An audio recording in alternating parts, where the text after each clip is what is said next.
Doctor Baba Saheb Ambedkar ಅವರು ಬರೆದಂತ ಸಂವಿಧಾನಬದ್ಧವಾಗಿ ಇವತ್ತಿನ ದಿವಸ ಆ ಕಾನೂನಿನ ಚೌಕಟ್ಟಿನಲ್ಲಿ ಈ ದೇಶದ ಗೃಹ ಸಚಿವರಾಗಿರತಕ್ಕಂಥ ಅಮಿತ್ ಶಾ ಅವರವರು ಡಾಕ್ಟರ್ ಬಾಬಾ ಸಾಹೇಬ್ ಅಂಬೇಡ್ಕರ್ ಅವರ ಇವತ್ತಿನ ದಿವಸ ಒಂದು ಹಕ್ಕನ್ನು ಕೊಟ್ಟಾರಂತೇಳಿ ಇವತ್ತಿನ ದಿವಸ ಅವರು ಮಂತ್ರಿಯಾಗಿದ್ದಾರೆ ಬಿಜೆಪಿ ಸರ್ಕಾರದಲ್ಲಿ. ಆದ್ರೆ ಅಂಬೇಡ್ಕರ್ ಅಂಬೇಡ್ಕರ್ ಅಂಬೇಡ್ಕರ್ ಅಂತ ಹೇಳ್ಕರಿಂದ ಅವ್ರ ಬಗ್ಗೆ ಅವಮಾನಕರವಾದಂತ ಒಂದು ಹೇಳಿಕೆಯನ್ನು ನೀಡಿ ದೇವಸ್ಥಾನದ ದೇವರುಗಳನ್ನು ಪೂಜಿಸಿದ್ರೆ ನಿಮಗೆ ಒಳ್ಳೆಯದಾಗತ್ತಂತ ಹೇಳ್ಕಂದು ಇವತ್ತಿನ ದಿವಸ ಸಂಸತ್ತಿನಲ್ಲಿ ಅವಹೇಳನಕಾರಿಯಾಗಿ ಮಾತಾಡಿದ್ದಾರಲ್ಲ, ಇದು ಇಡೀ ಈ ದೇಶದ ಎಲ್ಲ ದಲಿತ ಸಮುದಾಯದ ಬಂಧುಗಳನ್ನ ಬಹಳ ಅವಮಾನ ರೀತಿಯಲ್ಲಿ ಇವತ್ತು ಅವರು ನೋಡಿದ್ದಾರ. ಈ ಒಂದು ಬಿಜೆಪಿ ಸರ್ಕಾರದಲ್ಲಿ ಇರ್ತಕ್ಕಂಥ ಅಮಿತ್ ಶಾ ಅವರು ರಾಜೀನಾಮೆ ಕೊಡಬೇಕು, ಸುಪ್ರೀಂ ಕೋರ್ಟ್ನಲ್ಲಿ ಅವ್ರ ಮೇಲೆ ಮೊಕದ್ದಮೆ ಹಾಕಿ ಅವರನ್ನ ಬಂಧಿಸಬೇಕು, ಮತ್ತೆ ಅವ್ರ ಮೇಲೆ ಗುಂಡಾ ಕಾಯ್ದೆಯನ್ನು ಹೂಡಿಕೆಯಿಂದ ಅವರನ್ನ ಸಚಿವ ಸಂಪುಟ ಕಿತ್ತೊಗಿಬೇಕಂತ ನಾವು ಇವತ್ತಿನ ದಿವಸ ಎಲ್ಲ ದಲಿತ ಸಮುದಾಯದ ಮುಖಂಡರು ನಾಳೆ ನಡೆಯತಕ್ಕಂಥ 20ನೇ ತಾರೀಕಿನ ರ್ಯಾಲಿಯಲ್ಲಿ ನಾವು ಬಾಗಲಕೋಟೆಯಲ್ಲಿ ಬಂದ್ ಕರೆಯನ್ನು ನಾವು ಕೊಡ್ತಾ ಇದ್ದೀವಿ. ಆ ಒಂದು ಬಂದ್ ಸಂದರ್ಭದಲ್ಲಿ ಎಲ್ಲ ಬೀದಿ ವ್ಯಾಪಾರಸ್ಥರಾಗಲಿ, ಮರ್ಚೆಂಟ್ಸ್ ಅಸೋಸಿಯೇಷನ್ ಅಧ್ಯಕ್ಷರಾಗಲಿ, ಟೆಂಪೋ ಟ್ರಾವೆಲರ್ಸ್ ಅಧ್ಯಕ್ಷರಾಗಲಿ, ಯಾವುದೇ ಎಲ್ಲರನ್ನೂ ವಿಶ್ವಾಸಕ್ಕೆ ನಾವು ತೆಗೆದುಕೊಂಡು ಆ ಒಂದು ಬಂದ್ ಯಶಸ್ವಿ ಮಾಡೋ ಸಲುವಾಗಿ ನಾವೆಲ್ಲ ಸಂಘಟನೆ ಮುಖಂಡರು, ವಿವಿಧ ಸಮಾಜದಲ್ಲಿ ಇರ್ತಕ್ಕಂಥ ಎಲ್ಲ ನಮ್ಮ ದಲಿತ ಸಮುದಾಯದವರು, ಎಲ್ಲ ಸಮಾಜದ ಮುಖಂಡರು ಎಲ್ಲರನ್ನು ವಿಶ್ವಾಸಕ್ಕೆ ತೆಗೆದುಕೊಂಡು ಅವತ್ತ ಸ್ಕೂಲ್ ಕಾಲೇಜ್ ಶಾಲಾ ಕಾಲೇಜುಗಳಾಗಿರ್ಬೋದು, ಸರ್ಕಾರಿ ಬಸ್ಗಳಾಗಿರ್ಬೋದು, ಇನ್ನಿತರ ಬೀದಿ ವ್ಯಾಪಾರಸ್ಥರಾಗಿರ್ಬೋದು, ಎಲ್ಲರನ್ನೂ ನಾವು ಅವತ್ತಿನ ದಿವಸ ಮನವಿ ಮಾಡಿಕೊಂಡು ಅವತ್ತಿನ ದಿವಸ ಈ ಒಂದು ಇವತ್ತಿನ ದಿವಸ ನಮಗೇನು ಡಾಕ್ಟರ್ ಬಾಬಾ ಸಾಹೇಬ್ ಅಂಬೇಡ್ಕರ್ ಖಂಡನಾರ್ಹವಾಗಿರ್ತಕ್ಕಂಥ ಹೇಳಿಕೆಯನ್ನ, ಅದು ಪ್ರಜಾಪ್ರಭುತ್ವದ ಪಿತಾಮಹ ಪರಂ ಪೂಜ್ಯ ಡಾಕ್ಟರ್ ಬಾಬಾ ಸಾಹೇಬ್ ಅಂಬೇಡ್ಕರ್ ಅವರ ಬಗ್ಗೆ ಅತ್ಯಂತ ವ್ಯಂಗ್ಯವಾಗಿ ಮಾತಾಡಿ ಬಾಬಾ ಸಾಹೇಬ್ ಅಂಬೇಡ್ಕರ್ ಅನುಯಾಯಿಗಳ ಮನಸ್ಸನ್ನು ನೋಯಿಸಿರ್ತಕ್ಕಂಥ ಏನು ಈ ದೇಶದ ಗೃಹ ಮಂತ್ರಿ ಇದ್ದಾರೋ ಇವರ ನಡೆಯನ್ನ, ಇವರ ಹೇಳಿಕೆಯನ್ನ ಖಂಡನೆ ಮಾಡುವುದರ ಮುಖಾಂತರವಾಗಿ ಪ್ರಜಾಪ್ರಭುತ್ವ ವ್ಯವಸ್ಥೆಯಲ್ಲಿ ನಾವು ಅವರ ರಾಜೀನಾಮೆಯನ್ನು ಕೇಳ್ತಕ್ಕಂಥ ಒಂದು ಹೋರಾಟವನ್ನು ಹಮ್ಮಿಕೊಂಡಿದ್ದೇವೆ.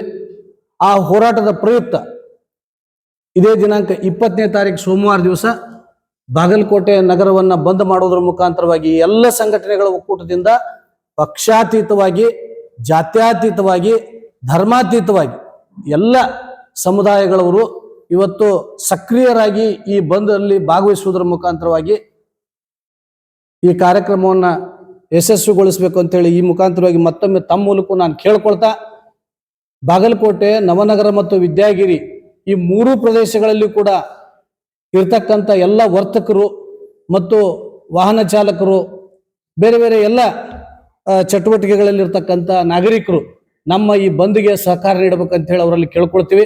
ಅವತ್ತಿನ ದಿವಸ ಹಳೆ ಬಾಗಲಕೋಟೆ ನಗರದ ಅಂಬೇಡ್ಕರ್ ಅವರ ಪುತ್ಥಳಿಗೆ ಮಾಲಾರ್ಪಣೆ ಮಾಡೋದ್ರ ಮುಖಾಂತರವಾಗಿ ಅಲ್ಲಿಂದ ನಾವು ಹಳೆ ಬಾಗಲಕೋಟೆ ಟಾಂಗಾ ಮಾರ್ಕೆಟ್ ಮುಖಾಂತರ MG ರೋಡ್ ಮೂಲಕ ಹೊಳೆ ಆಂಜನೇಯ ದೇವಸ್ಥಾನದ ಮುಂದೆ ನಾವೆಲ್ಲ ಬಸವೇಶ್ವರ ಸರ್ಕಲ್ ಸಮೀಪ ಇರತಕ್ಕಂಥ ಹೊಳೆ ಆಂಜನೇಯ ದೇವಸ್ಥಾನದ ಮುಂದೆ ನಾವೆಲ್ಲ ಜಮಾಯಿಸಿ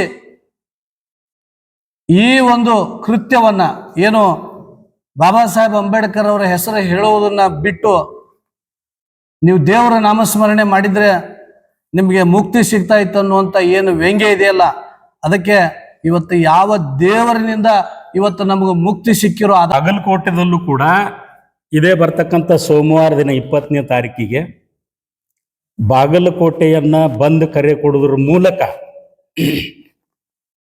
ಅಮಿತ್ ಶಾ ಅವರ ಈ ಹೇಳಿಕೆಯನ್ನ ಬಹಳ ಉಗ್ರವಾಗಿ ಖಂಡಿಸ್ತಕ್ಕಂಥ ಕೆಲಸವನ್ನ ಬಾಗಲಕೋಟೆ ಜಿಲ್ಲೆಯ ದಲಿತ, ಹಿಂದುಳಿದ, ಪ್ರಗತಿಪರ ಮತ್ತು ಮಹಿಳಾ ಸಂಘಟನೆಗಳ ಒಕ್ಕೂಟದ ಮೂಲಕ ನಾವು ಕೂಡ ಇದನ್ನ ಖಂಡಿಸಬೇಕು ಅಂತೇಳಿ ತೀರ್ಮಾನ ಮಾಡಿ ಸೋಮವಾರ ದಿನ ಬೆಳಗಿನ 6 ಗಂಟೆಯಿಂದ ಸಾಯಂಕಾಲ 6 ಗಂಟೆ ತನಕ ಎಲ್ಲ ಬಾಗಲಕೋಟೆಯ ವರ್ತಕರ ಸಹಕಾರದೊಂದಿಗೆ, ಸಾರ್ವಜನಿಕರ ಸಹಕಾರದೊಂದಿಗೆ ಅವತ್ತು ಬಂದ್ ಕರೆ ಮಾಡೋದ್ರ ಮೂಲಕ ಕೇಂದ್ರ ಸಚಿವರ ಈ ಹೇಳಿಕೆಯನ್ನ ಖಂಡಿಸಿ ಅವರನ್ನ ಮಂತ್ರಿ ಸ್ಥಾನದಿಂದ ಹೊರಗಿಡಬೇಕು ಅಂತಕ್ಕಂಥ ಒಂದು ಬೇಡಿಕೆಯನ್ನು ಇಟ್ಟುಕೊಂಡು ನಾವು ಅವತ್ತಿನ ಬಂದ್ ಕರೆಯನ್ನ ಕೊಟ್ಟಿದ್ದೇವೆ. ಈ ದೇಶದ ಪ್ರಜಾಪ್ರಭುತ್ವದ ದೇಗುಲ ಸಂಸತ್ತನ್ನ ನಾವು ಕರಿತೀವಿ. ಆ ಸಂಸತ್ತದೊಳಗ ಈ ದೇಶದ ಗೃಹ ಮಂತ್ರಿಗಳು ಅಮಿತ್ ಶಾ ಅವರು ಬಾಬಾ ಸಾಹೇಬ್ ಅಂಬೇಡ್ಕರ್ ಅವ್ರ ಬಗ್ಗೆ ಬಹಳ ವ್ಯಂಗ್ಯವಾಗಿರ್ತಕ್ಕಂಥ ಒಂದು ಹೇಳಿಕೆಯನ್ನ ಕೊಟ್ಟರು. ಆ ಹೇಳಿಕೆ ಏನಂತೇಳಿ ನಿಮ್ಮೆಲ್ರಿಗೂ ಗೊತ್ತೈತಿ. ಅಂದ್ರೆ ವಿರೋಧ ಪಕ್ಷ ಆಗಿರ್ತಕ್ಕಂಥ ಕಾಂಗ್ರೆಸ್ನವ್ರನ್ನ ಕುರಿತು ಮಾತಾಡ್ತಕ್ಕಂಥ ಸಂದರ್ಭದೊಳಗ ನೀವು ಅಂಬೇಡ್ಕರ್ ಅಂತೇಳಿ ಹೇಳುದ್ರ ಬದಲಾಗಿ ಯಾವ್ದಾದ್ರು ದೇವ್ರ ಹೆಸರು ಹೇಳಿದ್ರಿ ಅಂದ್ರೆ 7 ಜನ್ಮದೊಳಗೆ ನಿಮ್ಗೆ ಸ್ವರ್ಗ ಸಿಗ್ತಿತ್ತು ಅಂತಕ್ಕಂಥ ಮಾತನ್ನ ಹೇಳುದ್ರ ಮೂಲಕ, ಯಾಕಂದ್ರೆ ಅದನ್ನ ಮಾತಾಡುವಂತ ಅವಶ್ಯಕತೆ ಅವ್ರು ಇರಲಿಲ್ಲ.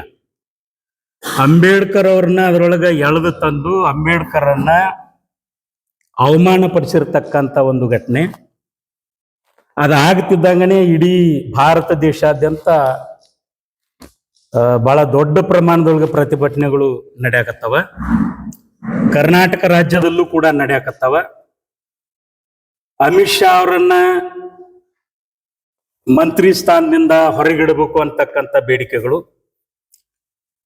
ಬಹಳ ನಿರಂತರವಾಗಿ ನಡೀತಾ ಇದ್ದಾಗಲೂ ಕೂಡ ಇದಕ್ಕೆ ಸಂಬಂಧಪಟ್ಟಂತ ಪಕ್ಷದವರು ಇನ್ನೂ ತನ ಯಾವುದೂ ಕ್ರಮ ತಗೊಂಡಿಲ್ಲ. ಸರ್ ಎಂತದೈತಂದ್ರ ಬಹಳ ಜನ ಮೊದಲು ಮಾತಾಡ್ಯಾರ.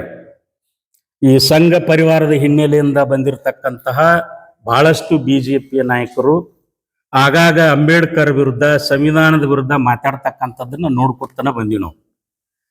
ಇತ್ತಿತ್ತಲಾಗ ಸುಮ್ಮ ರಾಜಕೀಯ ಕಾರಣಗಳಿಗಾಗಿ ಈಗ ಬಲಾಢ್ಯವಾಗಿರ್ತಕ್ಕಂಥ ಹಿಂದುಳಿದ ವರ್ಗಗಳನ್ನ ಓಲೈಸುವ ನಿಟ್ಟದೊಳಗ ಅಂಬೇಡ್ಕರ್ ಬಗ್ಗೆ, ಸಂವಿಧಾನದ ಬಗ್ಗೆ ಏನು ಒಂದು ಸುಳ್ಳು ಏನು ಪ್ರೇಮವನ್ನ, ಒಂದು ಹುಸಿ ಪ್ರೇಮವನ್ನ ವ್ಯಕ್ತಪಡಿಸ್ತಾ ಇದ್ರು. ಆದ್ರೆ ಒಳಗಡೆ ಹಂಗಿಲ್ಲ. ಅವ್ರ ಒಳಗಡೆ ಮನಸ್ಸದೊಳಗೆ ಅವರು ಮನುವಾದಿಗಳೇ ಅದಾರ ಅಂತಕ್ಕಂಥ ಒಂದು ಸತ್ಯವನ್ನ ಮತ್ತವರು ಇವತ್ತು ಬಯಲಿಗಿಟ್ಟಾರ. ಅವ್ರದೇ ಪಾರ್ಟಿಯವ್ರು ಮೊದಲು ಹೇಳ್ಕೊಂತನ ಬಂದಿದ್ರು, ನಾವು ಅಧಿಕಾರಕ್ಕೆ ಬಂದ್ರ ಸಂವಿಧಾನ ಚೇಂಜ್ ಮಾಡ್ತೀವಿ ಅಂತನೂ ಹೇಳಿದ್ರು. ಅಂಬೇಡ್ಕರ್ ಸಂವಿಧಾನ ಬರೀಲೇ ಇಲ್ಲ ಅಂತ ಹೇಳಿದ್ರು. ಹೀಗೆ ಹಲವಾರು ದಾಳಿಗಳನ್ನ ನಿರಂತರವಾಗಿ, ಯಾಕಂದ್ರೆ ನಾವು 1949ರಿಂದನೂ ನೋಡ್ಕೊತ ಬಂದೀವಿ ಅವ್ರನ್ನ. ಅಂಬೇಡ್ಕರ್ ಸಂವಿಧಾನ ಬರೆದು ಪಾರ್ಲಿಮೆಂಟ್ನಾಗ ಅದನ್ನ ಸಬ್ಮಿಟ್ ಮಾಡ್ತಿದ್ದಂಗನೆ RSS ನ ಏನು ಒಂದು ಆರ್ಗನೈಸರ್, ಸಂಘ ಪರಿವಾರದವರು ಒಂದು ಪತ್ರಿಕೆ, ಅದರೊಳಗೆ ಅವ್ರು ಬರ್ಕೊಂಡ್ರು, ಅಂಬೇಡ್ಕರ್ ಬರೆದಿರ್ತಕ್ಕಂಥ ಸಂವಿಧಾನವನ್ನ ನಾವು ಒಪ್ಕೊಳ್ಳಿಕ್ಕೆ ಸಾಧ್ಯ ಇಲ್ಲ, ಯಾಕಂದ್ರೆ ಅದರೊಳಗ ಭಾರತೀಯತೆ ಅನ್ನೋದು ಇಲ್ವೇ ಇಲ್ಲ ಅಂತೇಳಿ ಹೇಳಿರ್ತಕ್ಕಂಥ ಜನ ಅವರು.